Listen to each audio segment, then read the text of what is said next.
प्रशांत अगर बांकीपुर जीत रहे हैं 2027 खत्म होते होते तक आप ये बात नोट कर लीजिए कि आरजेडी के 2/3 से अधिक विधायक टूटकर जनसुराज में शामिल हो जाएंगे।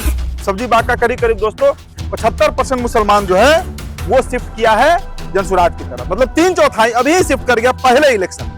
तो इससे आप अंदाजा लगा लीजिए कि आने वाले दिनों में बिहार की जो 17% आबादी है कि प्रशांत अगर जीत गए तो 30 से 35% वोट बैंक के मालिक होकर लड़ेंगे, और अगर वो हार भी गए उस स्थिति में भी उनके पास 25% एक मुफ्त वोट बैंक होगा जो प्रशांत किशोर के साथ स्टैंड लेगा 2030 के विधानसभा। एक भी विधायक नहीं बचेगा तेजस्वी जी आपके पास। 2030 आते आते तक आपकी पार्टी में आप इंडिविजुअल विधायक बच जाइएगा। ये बात आप नोट कर लीजिए तेजस्वी जी। इस तरीके से जनसुराज का उभार हो रहा है और बीजेपी के सामने एक बहुत बड़ा चैलेंज खड़ा होने जा रहा है, और ऐसा ऑपोजिशन होगा जो विदेश नहीं भागेगा तेजस्वी की तरह, जो यहीं पर रह के लड़ेगा, जो बीजेपी को हराने का मंत्र उनके हाथ लग गया। तो इंतजार कीजिए दोस्तों, बिहार एक बड़े करवट के फेज से गुजर रहा है, एक बड़ा राजनीतिक करवट लेगा। बांकीपुर उपचुनाव संपन्न हो चुका है दोस्तों, मतदान खत्म हो चुका है, और मतदान खत्म होने के साथ ही एक बात एकदम स्पष्ट तरीके से सामने आ गया कि प्रशांत किशोर यानी जनसुराज ने इस चुनाव को प्रभावित तो कर दिया। जनसुराज अब तीसरे नंबर पर नहीं रहने जा रही है, यह भी तय हो गया। मतलब लड़ाई अब प्रशांत किशोर की पहले या दूसरे नंबर की है। देखिए, तमाम एग्जिट पोल दावा कर रहे हैं कि प्रशांत किशोर बाजी मारने जा रहे हैं, मतलब इस उपचुनाव को जीतने जा रहे हैं। लेकिन हम फिर कह रहे हैं आपसे कि प्रशांत किशोर अगर तीसरे नंबर पे नहीं तो दूसरे नंबर पर ही रुक जाएंगे। कारण इसका हम बताते हैं आपको, और इसके साथ ही साथ जो सबसे अहम चर्चा होगी इस वीडियो में वो हम यही करेंगे कि राष्ट्रीय जनता दल के लिए, लालू प्रसाद के विरासत के लिए एक बड़े खतरे की घंटी बज चुकी है बिहार में दोस्तों। देखिए, पहले हम ये समझ ले कि जो एग्जिट पोल आए हैं वो और जो अंतिम नतीजे होंगे उनमें कैसे अंतर आ सकता है। प्रशांत किशोर ने शुरुआत बांकीपुर में 0 से किया है। आरजेडी का अपना बेस वोट था, 46,000 वोट से वो शुरू करती है। बीजेपी का अपना बेस वोट है, कैडर वोट है, जो पिछले 20, 25, 30 सालों से उसे जिताते आ रही है। लेकिन प्रशांत को एक नया प्रयोग करना था, एक नया एक्सपेरिमेंट करना था। हम ये नहीं कह रहे हैं कि प्रशांत किशोर हार रहे हैं, लेकिन इतना आप तय मानकर चलिए कि बीजेपी इतनी भी कमजोर नहीं हुई है, कमजोर तो हो गई, इसमें कहीं दो राय नहीं है। किला में सेंधमारी कर दिया गया, लेकिन किला ध्वस्त करना और किले में सेंधमारी करना दो अलग अलग तथ्य हैं। इसीलिए मैं कह रहा हूं कि बीजेपी अभी भी पहले नंबर पर है, ये आप मानकर चलिए। आप तमाम बड़े पोर्टल्स जो हैं उनको खोलकर पढ़िए तो यही कंक्लूजन मिलेगा। चलिए हम आते हैं तेजस्वी यादव के ऊपर। चर्चा का विषय आज तेजस्वी यादव बनेंगे। कारण क्या है दोस्तों, मैं पिछले 10 सालों से पत्रकारिता कर रहा हूं और पत्रकारिता चुनाव में मैं ग्राउंड पर रहता हूं। आप बिहार टॉप पर लगातार हमारे वीडियो देख रहे होंगे, मैं ग्राउंड पर ही रह के रिपोर्टिंग करता हूं।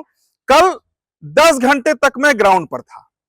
सब्जी बाग में 2 घंटे रहा, मंदिरी दुजरा के इलाके में घूमा, बोरिंग रोड, किदवईपुरी, आनंदपुरी, पटना वुमेन्स कॉलेज जो सेंटर था वहां पर भी मेरी मौजूदगी थी। लोहानीपुर के स्लम एरिया में जो बूथ बना था वहां पर भी हम पहुंचे थे, ये जानने के लिए कि दरअसल वोटर्स के मन में चल क्या रहा है। और पहली बार ऐसा हुआ है मेरे अपने करियर में, और कई सीनियर पत्रकार ये बात कह रहे हैं कि बिहार की राजनीति में कल पहली दफा कोई ऐसा चुनाव देखने को मिला जहां पर राष्ट्रीय जनता दल की चर्चा ही नहीं थी, जो सबसे बड़ी पार्टी बिहार विधानसभा में इंडिविजुअली बनकर उभरी थी। मतलब अगर एकल पार्टी की बात की जाए तो आरजेडी आज भी सबसे बड़ी पार्टी है। उस पार्टी का ऐसा स्थिति था कल के चुनाव में, कल के वोटिंग के दिन, मतदान के दिन, कि एक भी बूथ पर, not on a single booth, जो कुल बूथ थे बांकीपुर में करीब 250 के आसपास बूथ बने थे, एक पर भी चर्चा नहीं हो रही थी राष्ट्रीय जनता दल की। तो प्रशांत अगर हारते भी हैं चुनाव, अगर बांकीपुर में प्रशांत 2, 4, 5, 10 हजारों से पीछे रह भी जाते हैं, तो इतना तो अब तय मानकर चलिए कि राष्ट्रीय जनता दल का उन्होंने नींव हिला दिया है, उसकी जड़ों को उन्होंने हिला दिया है। बीजेपी भी खतरे में है। ये मैं नहीं कह रहा कि बीजेपी बहुत सेफ जोन में अब बिहार में खेल पाएगी।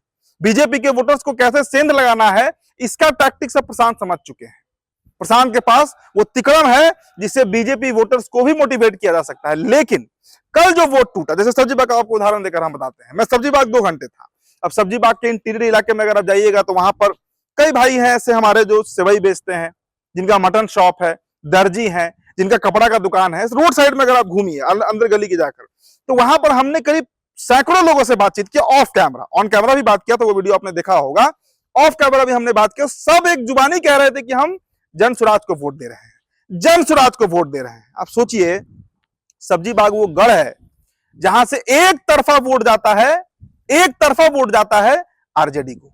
लेकिन कई हमारे वहां पर मित्र भी हैं, वहां पे आसिफ हमारा मित्र है, रहता है सब्जी बाग में, वो बता रहा था कि अंजुमन इस्लामिया में जो बैठक हुई वोटिंग से एक दिन पहले, उसमें इस बात का ऐलान कर दिया गया कि राष्ट्रीय जनता दल अब उस स्थिति में नहीं है कि हम समर्थन दे सके। तो इससे अच्छा है कि वोट बर्बाद करने से अच्छा है कि एक ऐसे प्रत्याशी को वोट दिया जाए, भले ही वो ब्राह्मण है, लेकिन उसको अगर वोट देते हैं तो वो बीजेपी को रोक सकता है। और मुसलमानों का पहला टारगेट होता है वो पार्टी जो बीजेपी को रोक सके। यही कारण है कि कल जो मेरा अपना अनुमान है दोस्तों, 75% के आसपास वोट अकेले जनसुराज को चला गया है। इंडिविजुअल एंटिटी मुस्लिम 75% जो है वो स्विफ्ट किए हैं जनसुराज की तरफ। अब आइए यादवों पर। मंदिरी का इलाका हम घूमे, गौरे मठ का इलाका घूमे, लोहानीपुर का साइड भी यादव बस्ती है, राजपुताना है, उधर भी हम घूम रहे थे। यादव वोट नहीं टूटा है, मतलब जिस अनुमान में बताया जा रहा है उस अनुमान में नहीं टूटा है। हम कई गलियों में घूमकर यादवों के घर गए, पूछे बाबा केकरा वोट दिला, मतलब उनके मगही भाषा में हमने बातचीत किया।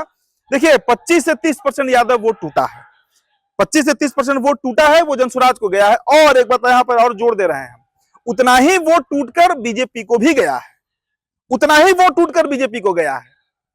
यह कहना गलत होगा कि सिर्फ जनसुराज को यादवों ने वोट किया है, नहीं, भारतीय जनता पार्टी को भी वोट पड़ा है और जनसुराज का ही वोट पड़ा है दोस्तों, ये यादवों का ही वोट पड़ा है दोस्तों। तो इससे आप अंदाजा लगा लीजिए कि कितना बड़ा सेंधमारी एमवाई में हो गया है। और इसीलिए मैं कह रहा हूं कि देखिए दो स्थिति होगी, या तो प्रशांत पहले नंबर पे होंगे, फतह कर जाएंगे, या फिर भारतीय जनता पार्टी जीत जाएगी। अब दोनों स्थिति में आने वाले दिनों में क्या राजनीति पर असर पड़ेगा ये आप समझ लीजिए।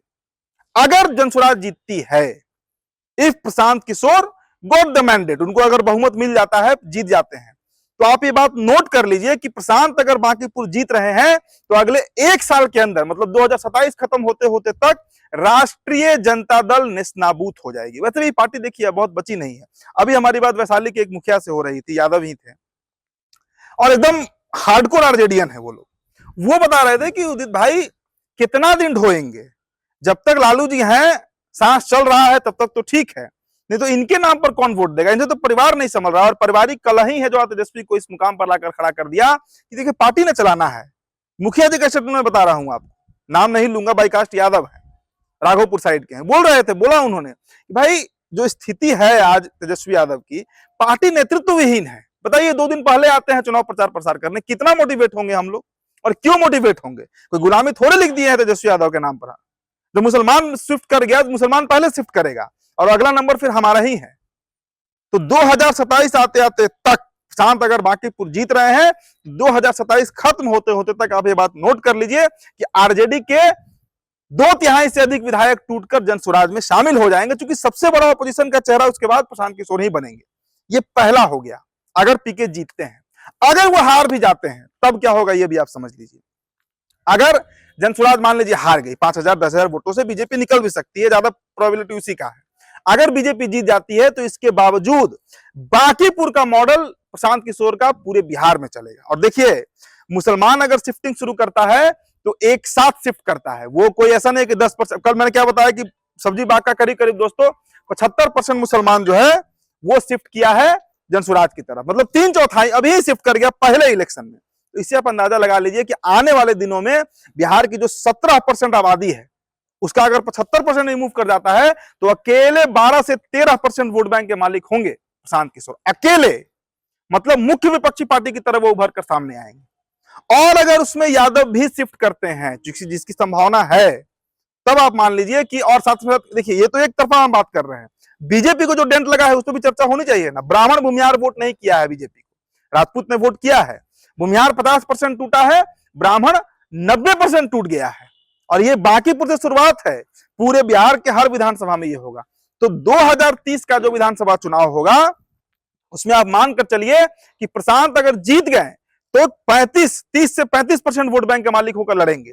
और अगर वो हार भी गए उस स्थिति में भी उनके पास 25% एक मुफ्त वोट बैंक होगा जो प्रशांत किशोर के साथ स्टैंड लेगा 2030 के विधानसभा चुनाव में। एग्जिट पोल छोड़ दीजिए, मैं क्या कह रहा हूं कि ये हार जीत कोई बहुत बड़ा हार जीत नहीं होना है, लेकिन जो भविष्य के लिए एक बड़ी चुनौती बीजेपी के सामने प्रशांत किशोर नाम का आने वाला है। 2029 में भी दिखेगा उसका इफेक्ट और 2030 में भी दिखेगा उसका इफेक्ट। और राष्ट्रीय जनता दल के बारे में तो आप जान लीजिए कि वो पार्टी अब साफ हो रही है, खत्म हो गई है लगभग जमीन पर। मैंने क्या कहा कि हम कई लोगों से बात करते हैं और यादव जाति ही अभी सबसे ज्यादा एग्रेसिव है तेजस्वी को लेकर। आरजेडी के अंदर भाई बैठे हुए लोग, एक विधायक हैं, वो कह रहे थे कि हम पटिया में सिर्फ इसलिए बचे हुए हैं कि वोट बैंक हमारा है। जिस दिन वोट बैंक इसका एमओआई का जो समीकरण है वो टूटा, जो टूट रहा है और प्रचंड तरीके से टूट रहा है, एक भी विधायक नहीं बचेगा तेजस्वी जी आपके पास। 2030 आते आते तक आपकी पार्टी में आप इंडिविजुअल विधायक बच जाइएगा। ये बात आप नोट कर लीजिए तेजस्वी जी। जिस तरीके से जनसुराज का उभार हो रहा है और बीजेपी के सामने एक बहुत बड़ा चैलेंज खड़ा होने जा रहा है, और ऐसा ऑपोजिशन होगा जो विदेश विदेश नहीं भागेगा तेजस्वी की तरह, जो यहीं पर रह के लड़ेगा, जो भले कीचड़ में घुसना हो घुस जाएगा। देखिए, प्रशांत किशोर के साथ एक एडवांटेज है कि संघर्ष वो कर रहे हैं और बड़े बड़े लोग, अच्छी खासी आबादी उनके साथ कनेक्ट हो रही है। बीजेपी को हराने का मंत्र उनके हाथ लग गया है। तो इंतजार कीजिए दोस्तों, बिहार एक बड़े करवट के फेज से गुजर रहा है, एक बड़ा राजनीतिक करवट लेगा बिहार आने वाले दिनों में, यह आप नोट कर लीजिए। फिलहाल दोस्तों इस चर्चा में इतना ही। मेरा नाम उदित तारण है। तो बिहार टॉपर ये वीडियो आप देख रहे थे, बहुत बहुत शुक्रिया।